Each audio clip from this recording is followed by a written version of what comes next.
ಎಲ್ರಿಗೂ ನಮಸ್ಕಾರ. Welcome back to my YouTube channel. ಇವತ್ತು ಬೆಳಗ್ಗೆ 4 ಗಂಟೆಗೆ ಎದ್ದಿದ್ದೆ. ಮನೆ ಕೆಲಸ ಎಲ್ಲ ಮುಗಿಸಿ ಊರಿಗೆ ಹೋಗಬೇಕಿತ್ತು, ಕಾರಣ ಬಾಯಿ ಬೀಗ ಹಾಕಿಸ್ಕೊಳ್ಳೋದಕ್ಕೆ. ಪ್ರತಿ ವರ್ಷ ನಾಗೇಶ್ವರ ಜಾತ್ರೆಯಲ್ಲಿ ನಾನು ಬಾಯಿ ಬೀಗ ಹಾಕಿಸ್ಕೊತೀನಿ. ಪ್ರತಿ ವರ್ಷ ನಾನು ನಡೆಸ್ಕೊಂಡು ಬಂದಿದ್ದೀನಿ, ಹರಕೆ ಮಾಡ್ಕೊಂಡಿದ್ದೀನಿ. ಹಾಗಾಗಿ ಇದನ್ನು ನಾನು ಫಾಲೋ ಮಾಡ್ತೀನಿ. ಜಾತ್ರೆ ಮುಗಿಸ್ಕೊಂಡು ಸಂಜೆ ಅಷ್ಟರಲ್ಲಿ ಬೆಂಗಳೂರಿಗೆ ವಾಪಸ್ ಬಂದೆ. ಶಶಿ ಗಿಡಗಳಿಗೆ ಮಜ್ಜಿಗೆ ಸ್ಪ್ರೇ ಮಾಡ್ತಾಯಿದ್ರು. ನಾನು ಬಂದಾಗ ಗಿಡಗಳಿಗೆ ಮಜ್ಜಿಗೆ ಸ್ಪ್ರೇ ಮಾಡೋದ್ರಿಂದ ಗಿಡ ತುಂಬ ಚೆನ್ನಾಗಿ ಬರುತ್ತಂತೆ, ಹುಳ ಆಗೋದಿಲ್ಲ, ಮತ್ತು ಹೂವಿನ ಕಲರ್ ಕೂಡ ತುಂಬ ಚೆನ್ನಾಗಿ ಬರುತ್ತಂತೆ. ನೀವು ಒಂದ್ಸಲ ಇದನ್ನು ಟ್ರೈ ಮಾಡಿ. ಏನಂದರೆ ಮಜ್ಜಿಗೆ ಚೆನ್ನಾಗಿ ಹುಳಿ ಬರಬೇಕು. ಒಂದು 3 ದಿನ ಮಜ್ಜಿಗೆನ ಇಟ್ಟು ಅದು ಚೆನ್ನಾಗಿ ಹುಳಿ ಬಂದಮೇಲೆ ಆ ಮಜ್ಜಿಗೆನ ಗಿಡಕ್ಕೆ ಹಾಕಬೇಕು. ಸಂಜೆ ಹಾಗೆ ಒಂದು ಫನ್ ಗೇಮ್ ಮಾಡೋಣ ಅಂತ ಶುರು ಮಾಡ್ಕೊಂಡ್ವಿ. ಪಕ್ಕದ ಮನೆ ಚಂದು ಅಕ್ಕ ಅಂತ ಇದ್ದಾರೆ, ಹಾಗೆ ಅವ್ರ ಮಗ ಪ್ರೀತಮ್ ಅಂತ. ಅವ್ರು ನನಗೆ ಈ ಗೇಮ್ನ ಹೇಳ್ಕೊಟ್ಟಿದ್ದು.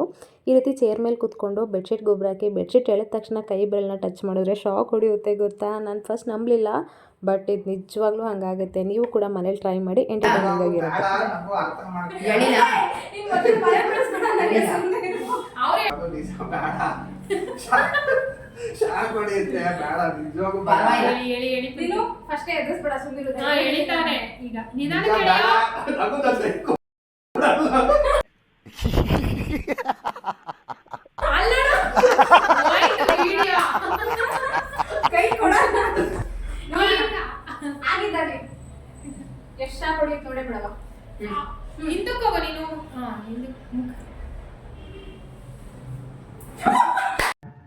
ಎಲ್ರೂ 10 ಸೆಕೆಂಡ್ ಮೌನಾಚರಣೆ ಮಾಡೋಣ.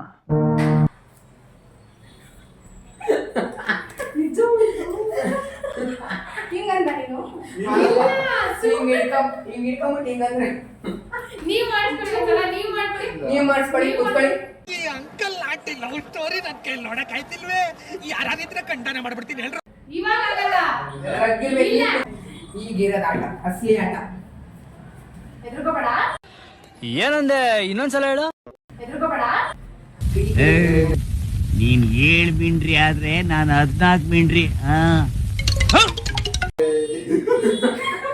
ನೀವು ಕೈ ಕಡೆ ಮೊದಲೇ ಆತರ ಇವ್ರು ಯಾಕೆ ಒಂದು ಮೈ ನಿಂತಾರೆ? ಮುಂದಕ್ಕೆ ಬನ್ನಿ.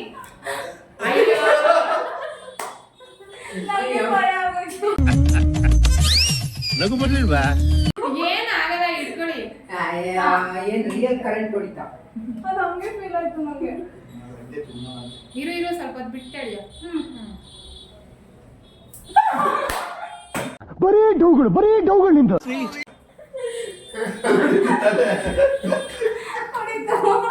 ನನಗೆ ಭಯ ಆಯ್ತು ಈಗ. 2ನೇ ಸತಿ ಮಾಡ್ತಿರೋದು. ನಿಧಾನ ಏನಿಲ್ಲ, ಮಾಮೂಲಿ ಹೊಡೆದೇ ಹೊಡಿತೀವಿ. ಸುಮ್ಮನೆ ಅಂತ ನಂಗೆ ಇಲ್ಲಿವರೆಗೂ ಹಂಗೆ ಆಗತ್ತೆ.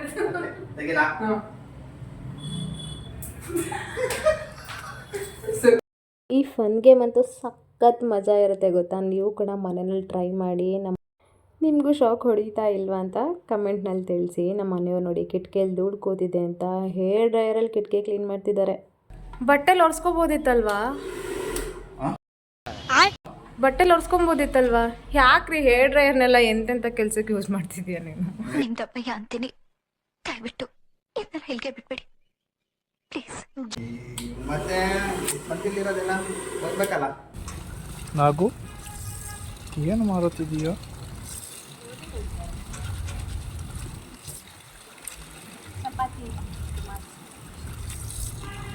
ಚಪಾತಿನೇ ಮಾಡಿಸ್ಕತಿ ಅದ್ರೊಳಗೆ. ದೇವ್ರು ನಿನ್ಗೆ ಒಳ್ಳೇದು ಮಾಡ್ತದ? ನಿನ್ ಜನ್ಮಕ್ಕೆ ಹೋಗೋ.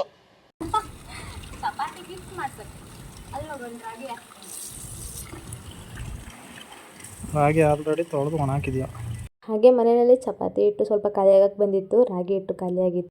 ಹಿಟ್ಟು ರೆಡಿ ಮಾಡಿಸ್ಕೊಳ್ಳೋಣ ಅಂತ ಅಂದ್ಬಿಟ್ಟು ರಾಗಿ ಮತ್ತು ಗೋಧಿ ಎರಡನ್ನೂ ತೊಗೊಬಂದು ಚೆನ್ನಾಗಿ ತೊಳೆದು 1-2 ದಿನ ಬಿಸಿಲಲ್ಲಿ ಚೆನ್ನಾಗಿ ಒಣಗಿಸ್ದೆ. ಗೋಧಿನ ಚೆನ್ನಾಗಿ ತೊಳೆದು ಬಿಸಿಲಲ್ಲಿ ಒಣಗಿಸ್ಬಿಟ್ಟು 100 ಗ್ರಾಮಷ್ಟು ಮೆಂತ್ಯ, 1/4 kg ಸೋಯಾಬೀನ್ ಹಾಕಿ ಹಿಟ್ಟನ್ನು ಮಾಡಿಸ್ಕೊಂಡ್ರೆ ಚಪಾತಿ ತುಂಬ ರುಚಿಯಾಗಿ ತುಂಬ ಸಾಫ್ಟಾಗಿ ಬರುತ್ತೆ. ಹಾಗೆ ಒಂದು ಫಂಕ್ಷನ್ ಇತ್ತು, ಅದಕ್ಕೆ ಬಟ್ಟೆ ತೊಗೊಂಬರೋಣ ಅಂತ ಅಂಗಡಿಗೆ ಕೂಡ ಹೋಗಿದ್ವಿ. ಅದನ್ನು ಕೂಡ ಮುಗಿಸ್ಕೊಂಡು ಬಂದು ಬಟ್ಟೆ ಕೂಡ ತೊಗೊಂಡು ಹಾಗೆ ನೈಟ್ ಊಟಕ್ಕೆ ಅಂತ ಚಪಾತಿ ಮಾಡ್ಕೊಂಡಿದ್ದೆ. ಚಪಾತಿಗೆ ಕಾಬೂಲ್ ಕಡಲೆಕಾಳು ಗ್ರೇವಿ ಮಾಡ್ಕೊಂಡಿದ್ದೆ, ಸ್ವಲ್ಪ ಗಟ್ಟಿಯಾಗಿ ಮಾಡ್ಕೊಂಡಿದ್ದೆ. ತುಂಬ ಚೆನ್ನಾಗಿತ್ತು ರುಚಿ ಕೂಡ. ಐ ಹೋಪ್ ಈ ವಿಡಿಯೋ ನಿಮಗೆಲ್ಲ ಇಷ್ಟ ಆಗಿರುತ್ತೆ ಅಂತ ಅಂದ್ಕೊತೀನಿ. ನಾನಂತೂ ಸಿಕ್ಕಾಪಟ್ಟೆ ಎಂಜಾಯ್ ಮಾಡಿದ್ದೀನಿ, ತುಂಬಾ ಚೆನ್ನಾಗಿತ್ತು. ನಿಮಗೂ ಈ ವಿಡಿಯೋ ಖಂಡಿತ ಇಷ್ಟ ಆಗುತ್ತೆ. ತುಂಬ ಫನ್ನಿಯಾಗಿತ್ತು, ತುಂಬಾ ಚೆನ್ನಾಗಿತ್ತು. ಇಷ್ಟ ಆಗಿದ್ರೆ ಪ್ಲೀಸ್ ಲೈಕ್ ಮಾಡೋದನ್ನು ಮರಿಬೇಡಿ. ಹಾಗೆ ನನ್ನ ಚಾನಲ್ನ ಸಬ್ಸ್ಕ್ರೈಬ್ ಮಾಡ್ಕೊಳ್ಳಿ, ಸಪೋರ್ಟ್ ಮಾಡಿ. Thank you for watching.